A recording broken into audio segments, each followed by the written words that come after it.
ஹாய்ப்பா! இன்னைக்கு கறி நாள். எல்லாரும் இன்னைக்கு மட்டன், சிக்கன் எல்லாத்தையுமே செய்ய ஆரம்பிச்சிருப்பீங்க. நாங்க இன்னைக்கு வியாழக்கிழமை சாப்பிட மாட்டோம். குரு பகவான் சாயப்பாவுக்காக. இன்னைக்கு காலையில எந்திரிச்சதும் பிரஷ் பண்ணிட்டு இருக்கும்போதே கல்பனா வீடியோ எடுக்க ஆரம்பிச்சிட்டா.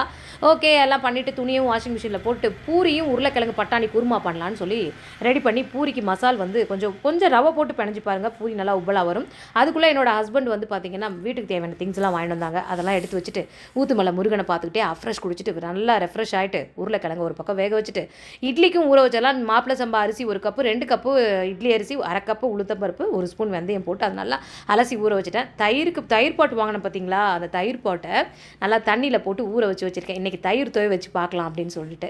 சரி, அந்த பக்கம் பூரி மசாலா ரெடி ஆகிடுச்சு. இங்கே பூரி பாருங்கள் எவ்வளோ அழகாக உப்பலாக வருது பாருங்கள்.